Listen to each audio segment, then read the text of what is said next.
কাঠালিয়া ব্লকের অন্তর্গত নির্ভয়পুর গ্রাম পঞ্চায়েত এলাকায় অবস্থিত টিএফডিপিসির রাবার বাগানের ইনচার্জ দীপেন বণিকের সম্ভাব্য বদলির খবর ছড়িয়ে পড়তেই ক্ষোভে ফেটে পড়েছেন শ্রমিকরা। দীর্ঘদিন ধরে দায়িত্ব পালনকারী এই আধিকারিককে সরিয়ে দেওয়ার সিদ্ধান্ত বাতিল না হলে অনির্দিষ্টকালের জন্য কর্মবিরতি চালিয়ে যাওয়া এবং অফিসের মূল ফটকে তালা ঝুলিয়ে রাখার হুঁশিয়ারি দিয়েছেন তারা। বর্তমানে নির্ভয়পুরের এই রাবার বাগানে প্রায় 60 জন নারী পুরুষ শ্রমিক কর্মরত। 2017 সাল থেকে ইনচার্জ হিসেবে দায়িত্ব পালন করছেন দীপেন বণিক। শ্রমিকদের অভিযোগ, তার নেতৃত্বে বাগানের সার্বিক উন্নয়ন হয়েছে এবং শ্রমিকদের সঙ্গে তার আন্তরিক সম্পর্ক গড়ে উঠেছে। পাশাপাশি ধনপুর এলাকার আরেকটি রাবার বাগানের দায়িত্বে রয়েছেন তিনি। সেখানে উল্লেখযোগ্য উন্নয়ন হয়েছে বলে দাবি শ্রমিকদের।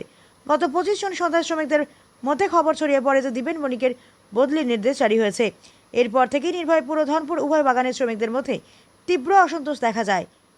তাদের দাবি, দীপেন বণিককে কোনোভাবেই বদলি করা যাবে না এবং তাকে বর্তমান দায়িত্বেই বহাল রাখতে হবে।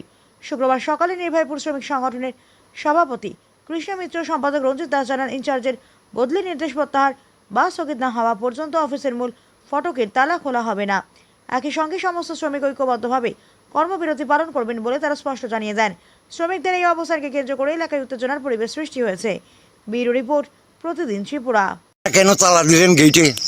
আমাদের নির্ভয়পুর ইনচার্জ দীপেন বণিককে বদলি করা হয়েছে। কালকে আমরা খবর পাই তাই নিয়ে উন্নয়নমূলক কাজ করছে, বাগানে অনেক শ্রমিকের আবদ্ধি বিপদে অনেক উপকার করছে। তাই নিয়ে কাজকর্ম দিয়া অনেক লোক অনেক উপকার পাইছে কাজকর্ম করে। তাই নিয়ে বদলি করা দেওয়া হয়েছে।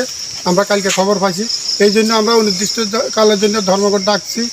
তাই নিয়ে যাতে মানে বদলি ধর্মঘট মানে তালা ধর্মঘট দেওয়া হয়েছে, তালা দেওয়া হয়েছে আমরা তাই নিয়ে এখানে রাখার জন্য। হ্যাঁ, যদি না বদলি যদি রুখে না যায় তাহলে আমরা অনির্দিষ্টকালের জন্য সমস্ত কাজকর্ম বন্ধ থাকবো। দীপেন বণিককে বদলি করা যাচ্ছে না, যাবে না।